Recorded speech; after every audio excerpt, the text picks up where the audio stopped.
Eu queria emendar uma parte em relação a esses ativos que não são utilizados, ou existe uma dificuldade de recuperação, né? E eu acho que é o ponto central dessa questão que eu trouxe aqui, né, para a gente poder discutir, que é a questão do tratamento contábil para o ativo de crédito acumulado. A gente fez uma discussão sobre isso lá no início do ano, no nosso grupo de pesquisa, e eu fiz uma segunda rodada aqui de raciocínio, né, ainda não apresentei aqui para o grupo, só deu tempo de trazer aqui para hoje, né, sobre essa questão, né. O que eu tenho a impressão é de que a gente não tem um tratamento contábil em FRS específico para o crédito acumulado, e eu vou mostrar alguns elementos, né, para a gente poder discutir em relação a isso. Eu ainda, para ser sincero, não tenho uma posição fechada a respeito disso, eu estou trazendo isso para a gente poder discutir aqui. Tá? Muito bem, eu vou começar aqui o seguinte. Nós temos 3 ativos, né, que podem ser gerados com ICMS. Primeiro, o saldo credor de ICMS. Eu trouxe uma definição bastante simplificada, talvez eu esteja totalmente errado aqui nessa simplificação, né, mas só para a gente poder compreender que eles são de naturezas diferentes. Primeiro, o saldo credor de ICMS é aquele que é gerado no débito e crédito, né, do ICMS, mas é um saldo temporário que provavelmente será compensado com ICMS a pagar no futuro, ou seja, eu estou perto do final do ano agora, eu compro bastante mercadoria, mas eu sei que essa mercadoria vai ser vendida no final do ano, na época do Natal, então isso vai gerar agora, temporariamente, um saldo credor, mas que depois vai ser recuperado com ICMS a pagar. Bom, esse aqui é de uma natureza. Eu tenho outro, que é o crédito acumulado de ICMS, que é o saldo que se acumula sistematicamente e crescentemente, né, certo? Em função de uma tributação que vou chamar aqui de não convencional. É diferença de alíquota, né, base de cálculo reduzida, etc. Ou seja, não é entra 18, sai 18, certo? Então, eu chamei aqui de tributação não convencional, mas entendam como isso. Okay? E eu posso ainda ter o ativo de ICMS, e posso ter também, eventualmente, o passivo, né? Ativo de ICMS diferido, que é o ativo temporário gerado em função de diferenças nas normas contábeis e tributárias. Ou seja, eu tenho uma norma de receita, né, CPC 47 ou CPC 30, e isso determina que a receita seja reconhecida em um determinado momento. Mas, para fins de ICMS, não é aquele momento em que você vai ter a geração do débito de ICMS. Então, você pode ter um descompasso temporário, e isso vai gerar, então, um ativo de ICMS diferido, tal como é o ativo fiscal diferido de imposto de renda, né? Isso nós não temos, né, assim, já de cara, nós não temos um tratamento contábil para ICMS diferido, mas a gente pode fazer alguma analogia em relação ao imposto de renda e à contribuição social, né, os tributos sobre o lucro, conforme o CPC 32. Bom, meu foco vai ser aqui, né? O crédito acumulado de ICMS, a gente pode deixar aí para tratar melhor essa questão do ICMS diferido para uma outra ocasião, né? Na verdade, esses dois aqui, eu vou tentar tratar dessas duas, mas com mais foco aqui no crédito acumulado. Bom, os desafios. Primeiro, como separar contabilmente o crédito acumulado do saldo credor de ICMS?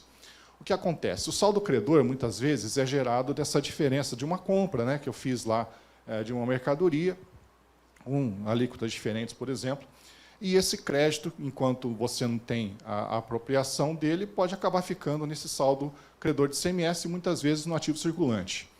Ficam valores lá que podem ficar monstruosos, afetando o nível de liquidez, o índice de liquidez, né? Muitas vezes artificialmente, e esse é o problema, né? Ou um dos problemas. Segundo, como tratar contabilmente o crédito acumulado de ICMS? Quando é que eu reconheço o crédito acumulado? Como é que eu faço a mensuração desse crédito acumulado? E como é que eu apresento isso no balanço e faço a evidenciação em nota explicativa? Não temos isso, né? Isso que eu estou trazendo para você, a minha visão atual é que a gente não tem uma coisa muito bem definida em FRS para isso, né? A primeira questão, a separação do saldo credor. Dentro do saldo credor, que é esse quadro verde inteiro aqui, eu posso ter um saldo credor convencional, que é aquele que fica temporariamente, né? Que é do Natal lá que eu falei. E eu posso ter um saldo que eu fiz o pedido de apropriação, mas eu não obtive ainda. Né? Será que ele deve ser segregado? Essa é uma primeira pergunta. Será que eu deveria segregar aquele que eu já fiz o pedido, contabilmente? Já sabendo que ele, muito provavelmente, será, né, apropriado e será utilizado? Será que eu já não deveria separar antes? Né? Essa é uma primeira pergunta. Agora, tem uma outra coisa. Será que o benefício econômico provavelmente ocorrerá de maneira diferente desse saldo? Porque, veja, eu posso ter diferentes formas de utilização do saldo credor de ICMS. Né? Posso transferir, pagar fornecedores, etc. Ou seja, não é simplesmente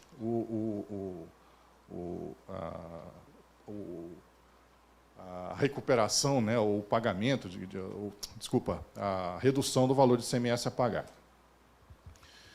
Bom, aí, veja, eu tentei fazer um exercício de em qual norma contábil o crédito acumulado se encaixa.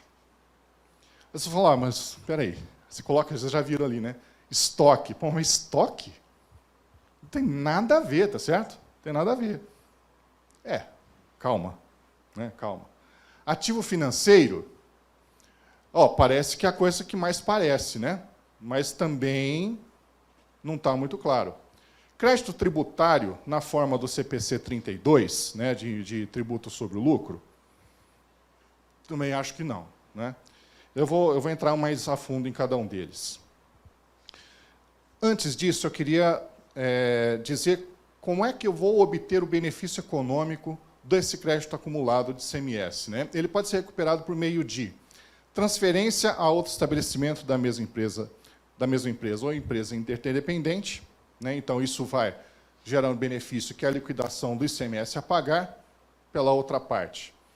Pagamento de fornecedor na aquisição de estoque ou imobilizado. Ou seja, isso tem cara de permuta.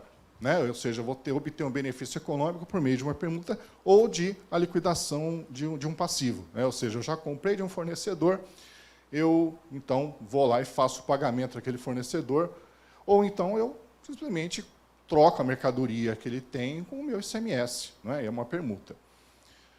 Ou seja, nós de contabilidade, já sabemos quais são os problemas, né, que a gente tem com permuta. Né? Venda de crédito mediante autorização, e aí, então, de fato, entrada de caixa. Claro que aí precisa de um processo todo para se obter a autorização, mas, de fato, entra dinheiro. Aquisições e operações do setor de combustíveis e uma série de outras especificidades, né, da legislação em relação ao crédito acumulado. Bom, aí vamos lá. Será que crédito acumulado entra na definição de estoque? Bom, se eu posso vender, veja só, como é que funciona esse ICMS. Eu comprei uma mercadoria e junto veio um ICMS, um crédito de ICMS. Né? Muito bem. Contabilmente, a primeira coisa que eu faço é separar o estoque do ICMS, né, do saldo credor de ICMS. Beleza, então, ou seja, ele veio veio com estoque, portanto, eu paguei por ele. Muito bem. Aí eu vou poder vender esse negócio depois. Isso é recorrente, porque a todo momento eu vou fazer compras. Né? Veja, a definição de estoque são ativos mantidos para a venda no curso normal dos negócios. O que me deixa dúvida, né? Será que, de fato, não pode ser estoque? Mas, veja, cara, não faz sentido nenhum chamar crédito acumulado de estoque. Né? Pelo menos para mim é muito estranho, né? Tá certo? Muito estranho. Muito bem. Vamos lá. Será que pode ser um ativo financeiro conforme o CPC 39? Né? A definição é: ativo financeiro é qualquer ativo que seja caixa. Bom, o Manuel já disse aqui, é um quase caixa. Quase caixa foi quase moeda, isso. Mas não é. Mas não é. É quase, mas não é. Certo? Muito bem. Instrumento patrimonial de entidade, não é? Direito contratual. Bom, beleza, vamos lá. 1, 2 e 3. 1. De receber caixa ou de outro ativo financeiro de outra entidade. Pode ser. 2. de troca de ativos financeiros ou passivos financeiros com outra entidade, sob condições potencialmente favoráveis para a entidade. Ou seja, eu troco aquele crédito ICMS com outro ativo financeiro. Não sei, Manuel, será que existe essa possibilidade, hoje, de acordo com essa legislação, de trocar com outro ativo financeiro? Você trouxe a proposta aqui de securitizar. Aí seria. Certo? E dê um contrato que seja, eu posso vir a ser liquidado por instrumentos patrimoniais da própria entidade, aí não é o caso, né? Tá certo? Porque aí seria o governo sendo seu sócio, né? Ok? Então, também não parece ser exatamente o tratamento a ser dado aqui, né? Parece não ser, posso estar errado. Estamos pensando ainda, né? Bom, pode ser um crédito fiscal, né, de acordo com a norma do CPC 32, né? O ativo fiscal diferido tem a seguinte definição: é o valor de tributo sobre o lucro. Bom, já não é, né? Tá certo? Não é, porque o ICMS é um tributo sobre o valor agregado, né? Então, tem aí essas diversas diferenças, mas é um tributo, ou seja, ele é derivado de um outro valor. Então, o tributo sobre o lucro é derivado da diferença de receitas e despesas. O tributo sobre o valor agregado é um valor derivado da diferença entre as receitas, entre aspas, aí, tá certo? E das suas aquisições. Tem alguma semelhança, mas não é exatamente. Lucro é lucro e valor agregado é valor agregado. Existem coisas diferentes, mas, enfim, vamos lá. Valor do tributo sobre o lucro recuperável em período futuro relacionado a diferenças temporárias dedutíveis, prejuízos fiscais ou créditos fiscais. Bom, diferença temporária não pode ser, porque isso aí é aquele nosso imposto de renda, o ICMS diferido lá, né, que eu acabei de falar. Pode ter alguma semelhança em relação a prejuízos fiscais, porque o crédito acumulado vai acontecer quando o seu débito for menor do que o seu crédito, ou seja, é semelhante a você ter uma receita menor que a despesa. E aí, portanto, daria prejuízo. Okay? Mas também não é exatamente a mesma coisa. Correto? Em créditos fiscais, pela norma contábil, acontece alguma coisa semelhante a prejuízos fiscais, mas quando você tem prejuízo fiscal para trás. Muito bem. Veja, aí eu fiz algumas relações aqui, né, de semelhanças no tratamento também contábil, né? Veja, o saldo credor pode ser gerado em função do o crédito acumulado, desculpa, pode ser gerado em função do saldo credor de ICMS. Então, isso tem semelhança com o ativo fiscal diferido de prejuízos fiscais. O fisco possui critérios para apropriação, né? Ou seja, para o reconhecimento desse ativo, desse crédito acumulado.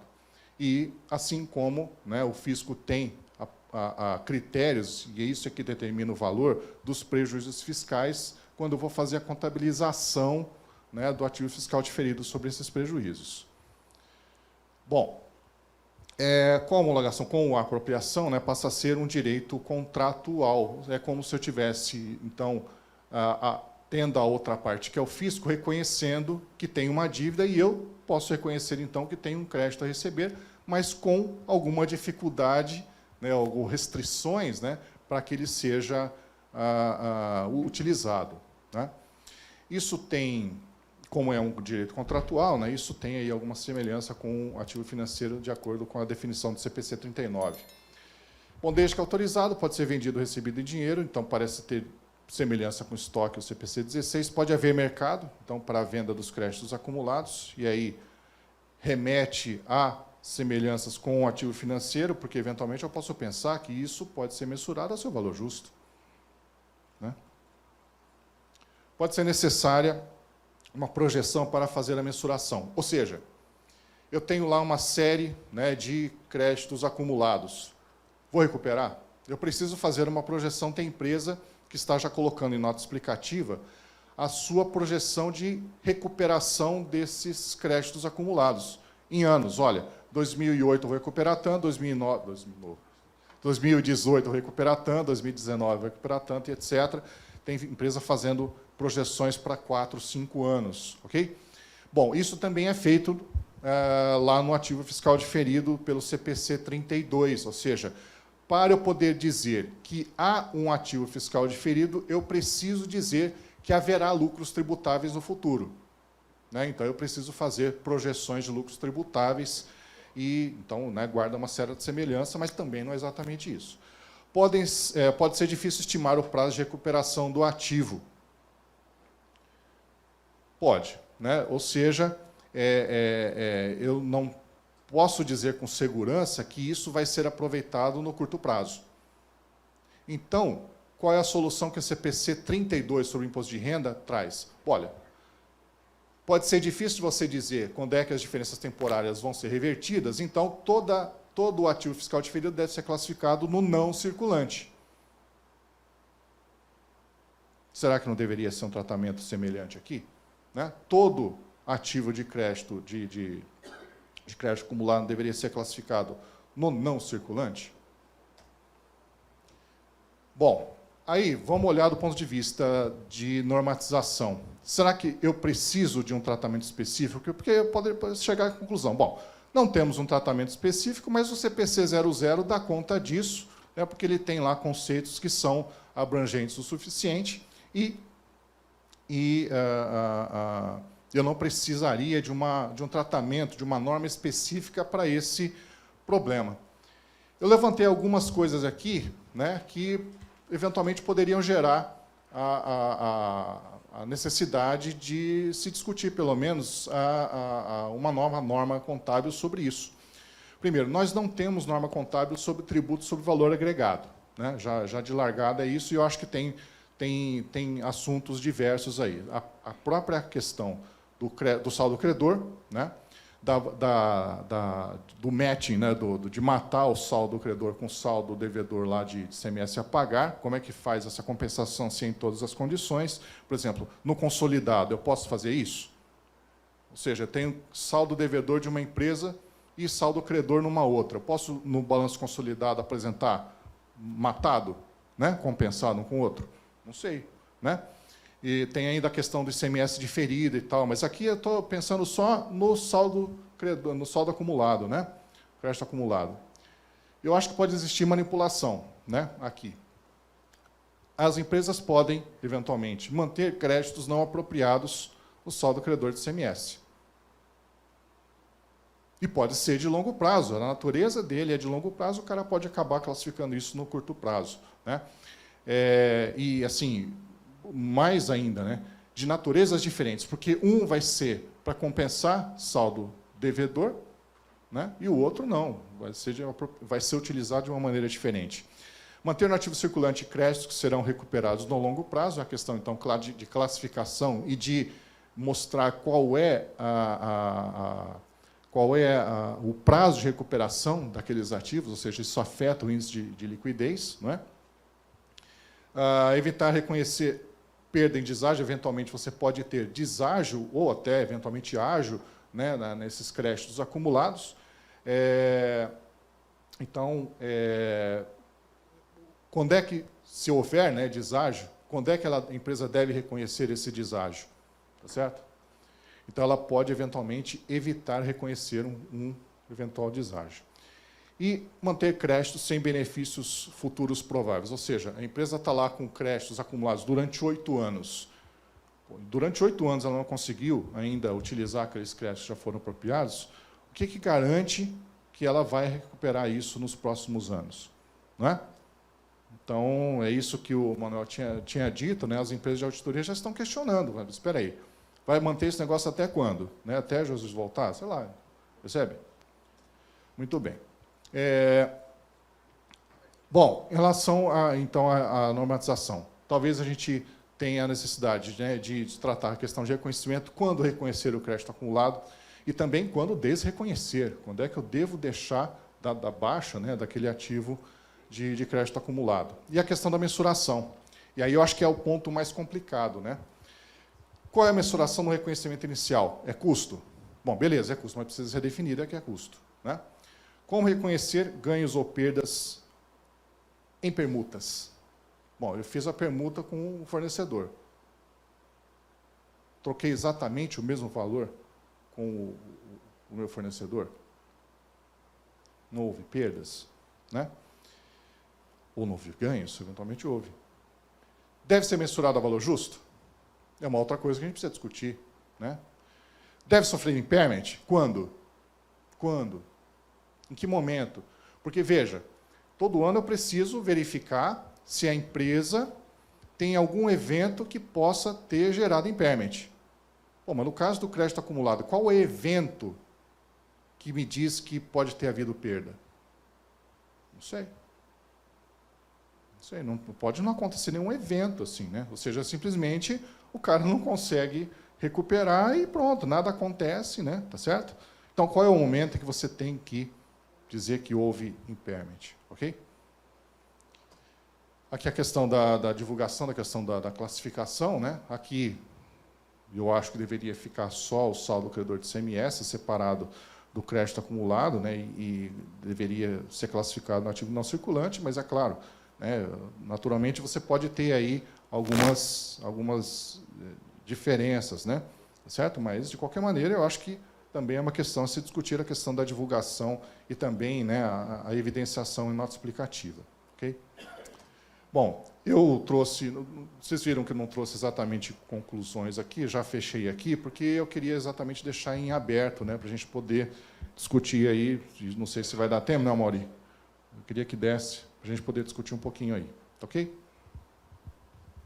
Obrigado. Este é mais um conteúdo produzido pela Faculdade de Economia, Administração e Contabilidade de Ribeirão Preto, a FEA-RP USP. Veja todos os nossos conteúdos em vídeo em nosso canal do YouTube ou acesse o site media.fearp.usp.br para acompanhar também nosso podcast.